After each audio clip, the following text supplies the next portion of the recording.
Hello and welcome to Galatta Plus, or should I say, whoa! Because we're going to be talking about Rishab Shetty's Kantara Chapter 1 today. The film expands the world of the predecessor in a mostly engaging way. The story goes back in time to tell a story set during the time of kings. The narrative suffers from sequelitis. We know the template by now, but the bigness of the production and Rishab Shetty's incredibly committed performance helped to keep us invested. That was the short review. A longer analysis follows and it may contain spoilers. Darling 3D Diwali deals. நீங்கள் வாங்கும் ஒவ்வொரு பொருளுக்கும் 3 அற்புதமான deals. INDICUS Photo Durable Exterior Paint with Duro Color Technology. MCR Pure Cotton Club. Formals and casual shirts. As we've been told, the follow-up to Rishab Shetty's phenomenon, Kantara, is actually a prequel. We know that it's set during the rule of the Kadambas of Banavasi, and we have seen the grand visuals that pit golden palaces against the natural habitats of the indigenous communities. In the movies, one does not mess with the winning formula, so I expected more of the same. And yes, again we get a story about the oppressors and the oppressed. We get the equivalent of the landlord in the earlier film, someone who's a snake in disguise.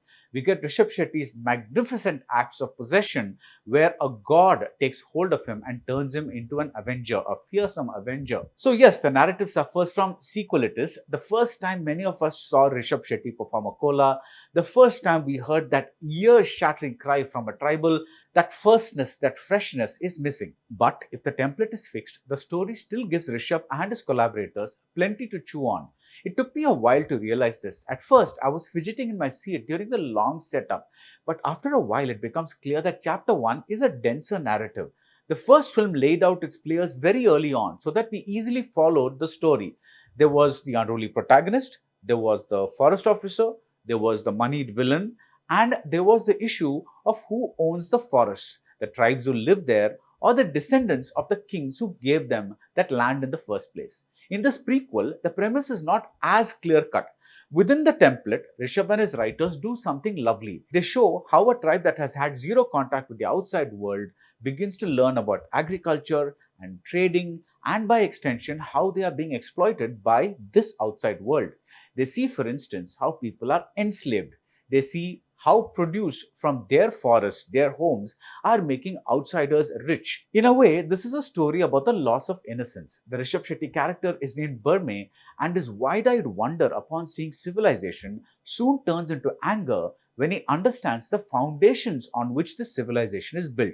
In the earlier movie, Rishab got a proper hero introduction shot in a Kambala race. Here, he is introduced as one of many. It is still a hero introduction shot, but we see Burme not as a solo creature, but as part of a collective.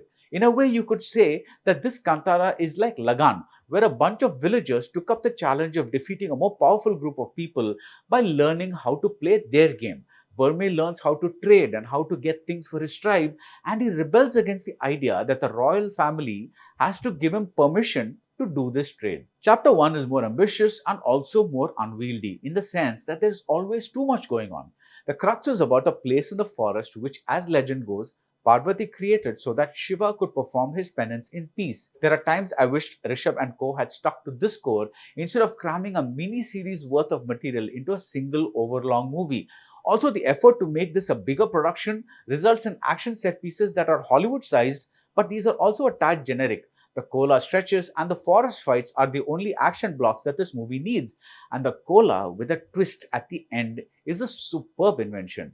Rishab Shetty really goes all out, and he's supported by Jairam, Gulshan Devaya and Rukmini Vasant as the royals. Rukmini gets to play a love interest for a while, but after Burme loses his innocence, she goes back to being a princess. And then she comes back into his life in a way that is very engagingly written. The cartoonish humor does not work, at least in the Tamil translation, which is the version that I saw. I think they wanted to make a broader entertainer than the earlier, more focused film. It's that whole thing about having something for every member of the audience, and some stretches like a long prison sequence feel indulgent, but the film delivers where it matters, which are the mystical scenes involving, say, a tiger or another forest tribe with other intentions, or the insistence that oppressors will always be oppressors. The technical team, that is Ajnish Loknath and his music, Arvind Kashyap and his cinematography, they do strong work, and the production design and sound design are especially impressive. The King's Court, for instance, is not some enormous space. It looks as crammed and crowded as the streets. And in an important sequence, the high-pitched screams feel like they are out to wake up the dead. In other words, like its predecessor, Chapter 1 is an audio-visual spectacle that demands to be seen on a big screen. That's it about Kantara Chapter 1. If you like this video review, do subscribe to Galatta Plus and see you soon at the movies. Darling 3D Diwali deals. நீங்கள் வாங்கும் ஒவ்வொரு பொருளுக்கும் 3 அற்புதமான deals. INDICUS Photo Durable Exterior Paint with Divo color technology. MCR Pure Cotton Club, formals and casual shirts.